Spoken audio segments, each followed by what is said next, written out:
Bacardí es la empresa de más éxito de todas las que fundaron aquellos adolescentes catalanes que se fueron a hacer las Américas. Unos para huir del servicio militar obligatorio y otros para hacerse ricos. Su ron se ha hecho mundialmente famoso y después de tantos años, el negocio sigue en manos de 400 miembros descendientes de la misma familia. Esta es su historia. Facundo Bacardí Massó llegó a Santiago de Cuba con 2 de sus 8 hermanos, Joan y Magí. Eran de Sitges, hijos de un vendedor de vinos, Joan Bacardí, y de María Massó, hija de un tendero. Tenemos que recordar que Cuba era una provincia de España. Tenía unos 700.000 habitantes. Un 41% eran esclavos, la mayoría traídos de África para trabajar en las plantaciones de una élite burguesa de comerciantes extranjeros, franceses y sobre todo españoles, muchos llegados de la Luisiana tras ser vendida por Francia a los Estados Unidos. La colonia catalana era muy corporativa. Controlaba vastas plantaciones de tabaco, cacao, café, caña de azúcar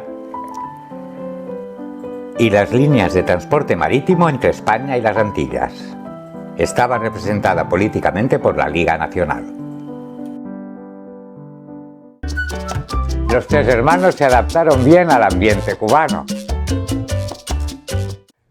Facundo se casó con Amalia Lucía Victoria Moró, hija de una emigrante franco-haitiana y de un capitán de Napoleón. No era un mal partido. Su padre era dueño del cafetal El Amor. Y su madrina, soltera, era muy rica. En Santiago, los 3 hermanos Bacardí se asociaron con Joan Carbonell i Bori para abrir una tienda de víveres en la calle Enramadas. Después montaron la mercería y una pulpería en la Villa del Cobre, pero no les daba lo suficiente. Cerraron cuando la isla quedó devastada por un terremoto y una posterior epidemia de cólera. Facundo probó suerte haciéndose consignatario de unas goletas que hacían ruta entre Santiago de Cuba y las otras islas del Caribe.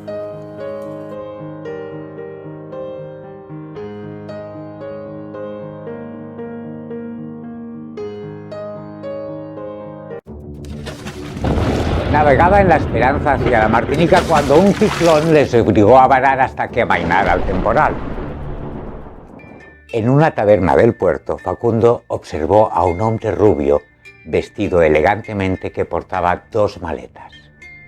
Se le notaba inquieto. Se presentó como José León Boutelier. Era un marchante de vinos franco-cubano. Debía llegar cuanto antes a Santiago para tomar el barco que le llevaría a Marsella. En sus maletas llevaba un ron dulce mucho más fino que el ron Peleón jamaicano. Facundo escuchó fascinado las historias que el francés le contaba sobre el negocio de los aguardientes. Se enteró que antiguamente los esclavos tomaban una bebida alcohólica, extraída de la fermentación de la yuca y el maíz, y que ahora se bebía sobre todo el aguardiente, y que el azúcar de caña era el ingrediente clave para la obtención de un buen ron. Y precisamente Cuba era la principal reserva mundial desde que en 1493 trajese Cristóbal Colón los primeros plantones de caña a la isla.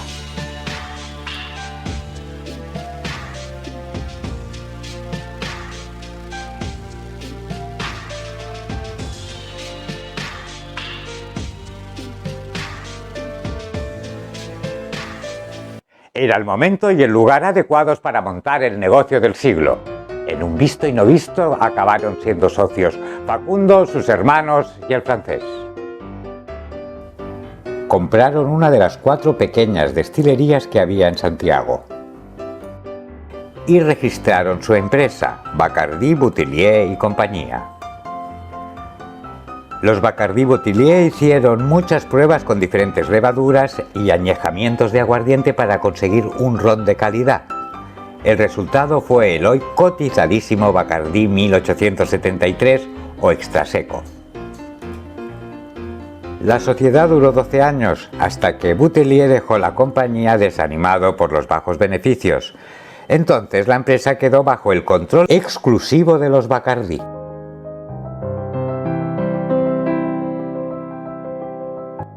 La corona española estaba fomentando la elaboración de ron en la isla. Había unas 17 destilerías de ron, aguardiente y licores, y 7 estaban en manos de catalanes. Como los hermanos Benjamí y Enric Camp y Pau Nunell, nacidos en Lloret de Mar, que lanzaron el ron Jamaica, germen de Patrick Cruzado, y después ron Matusalén. Y los Bacardí de Sitges, que competían en primera división con el ron Arechavala, que un vasco elaboraba en su destilería La Vizcaya de la ciudad de Cárdenas. En 1934 comercializará el ron Habana Club. Doña Amalia notó una colonia de murciélagos de la fruta que anidaban en los aleros de la destilería con techo de hojarata y sugirió a su marido que el murciélago se convirtiera en el símbolo de ron Bacardí. No era mala idea. Los nativos precolombinos, los taínos, veían al murciélago como símbolo de salud y fortuna.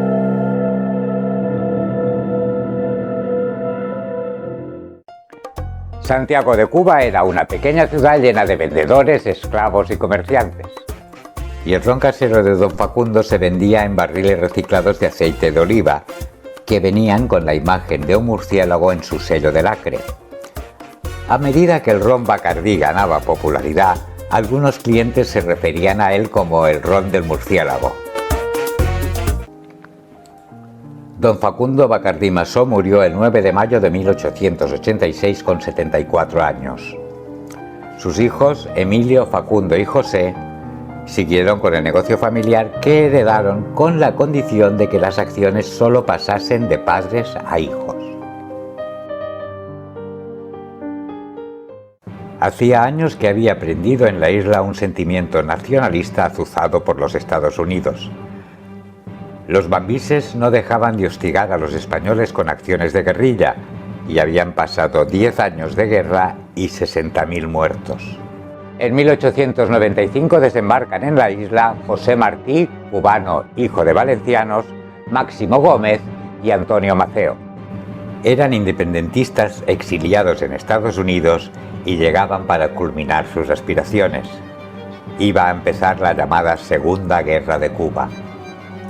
José Martí, hijo de padres españoles, nacido en Cuba, es el fundador del Partido Revolucionario Cubano, que será el motor de esta nueva guerra por la independencia de Cuba.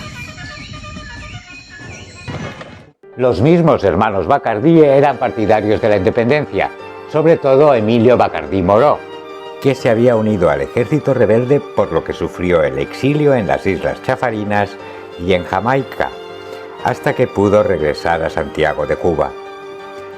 En 1905 será nombrado alcalde de Santiago, el primero elegido democráticamente. Estados Unidos hacía muchos años que anunciaba que América era para los americanos. Había intentado comprar Cuba a España por 100 millones de pesos en 1852 y por 300 millones de dólares en 1870, amenazando con una guerra.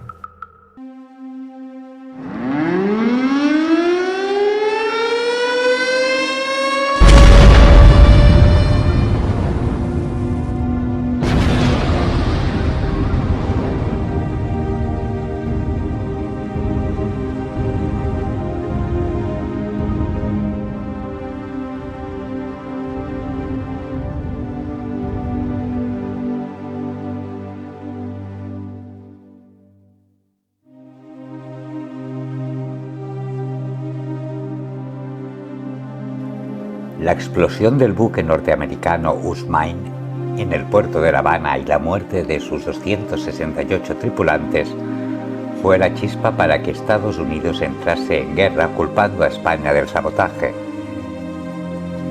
En realidad, la explosión se debió a un estallido en una de sus calderas.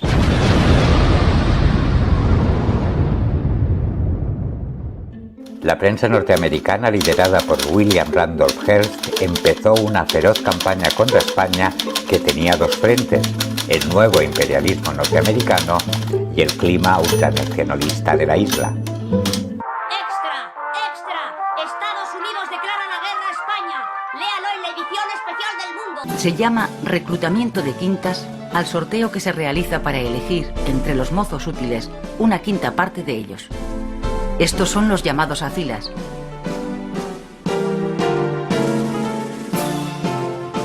La isla se llenó de soldados españoles, jóvenes pobres que no habían podido pagar las 1.500 pesetas para librarse de ir a filas, y de soldados americanos. Uno de ellos llegará a ser presidente de los Estados Unidos. Era Theodore Roosevelt, un subsecretario de la Marina de Guerra que, al estallar la guerra contra España, presentó su dimisión para ir a combatir como teniente coronel de un regimiento de voluntarios, los Rough Riders.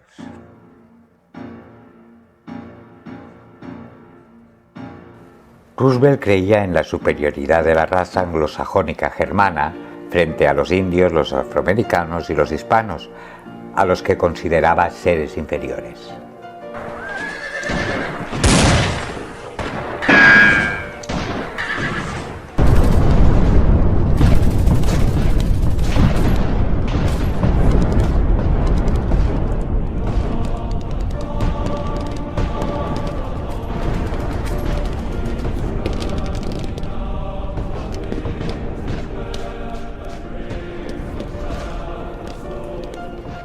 Tras 113 días de guerra,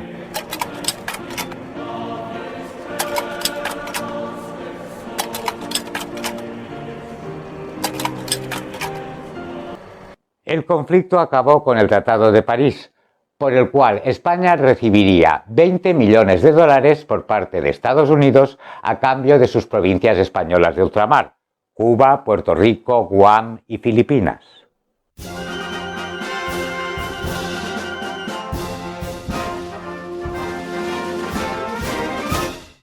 Curiosamente, el último buque español que aguantó el ataque americano era el Cristóbal Colón y había sido construido en Génova.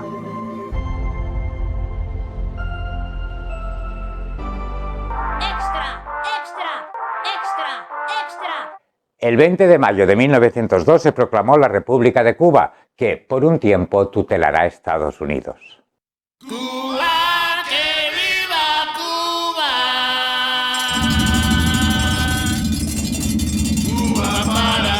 Los soldados americanos lo celebraron tomando mojitos criollos elaborados con ron Bacardí Carta Blanca o bebiendo Bacardí Carta Oro y Coca-Cola y brindando por una Cuba libre. Había nacido el famoso Cuba Libre, el cubata.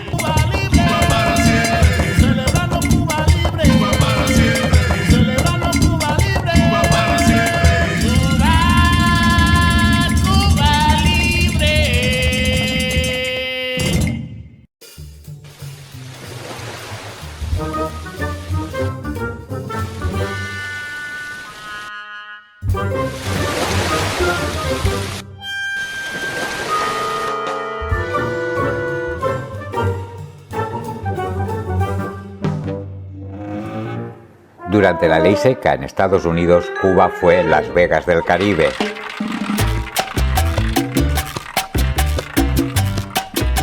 Los casinos estaban controlados por la mafia norteamericana. Fueron los años dorados del Tropicana y de la coctelería.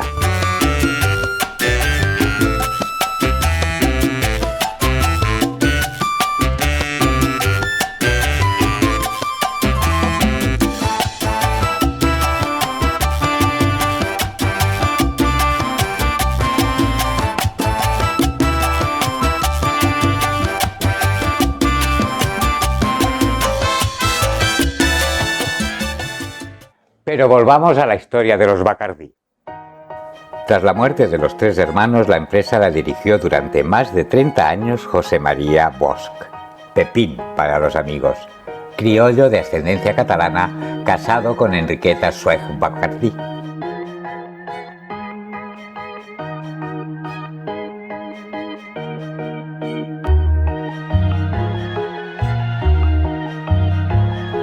Finalizada la etapa de la ley seca,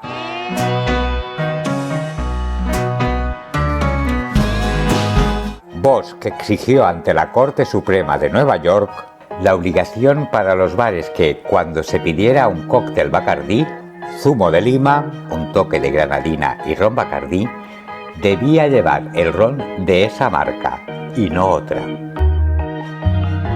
Pepín fue ministro de Finanzas de la isla hasta su exilio tras el golpe de Estado de Fulgencio Batista. Durante su mandato se construyó el edificio Bacardí para alojar las oficinas de la empresa. Fue el primer rascacielos en estilo Art Deco y el más alto de la isla.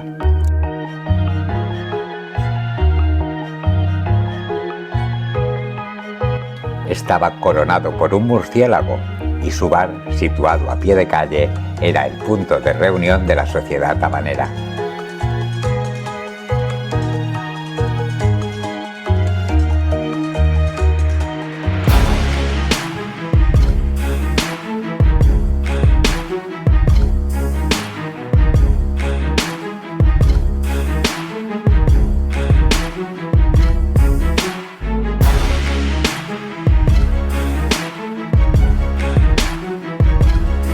Tras la victoria de la Revolución, Bacardí patrocinó las apariciones de Castro en la televisión.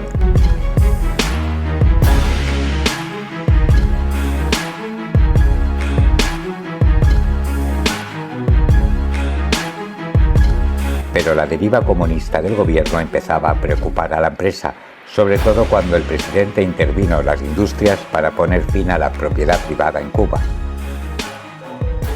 Para entonces la fórmula, el capital y la marca ya estaban fuera del país, como la familia huida a Estados Unidos. Tenían destilerías en Puerto Rico y México.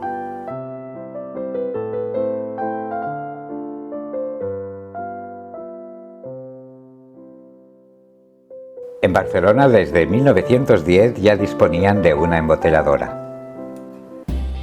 Desde los años 50 del siglo XX, Bacardí comercializó su producción bajo 5 compañías independientes, hasta que en 1990 se unieron bajo la marca Bacardí Limited, que compró otras marcas como Martini & Rossi, el vodka Grey Goose, el whisky Dewars o la ginebra Bombay Sapphire. Actualmente su presidente es un tataranieto de su fundador que lleva su mismo nombre de pila, Facundo Bacardí.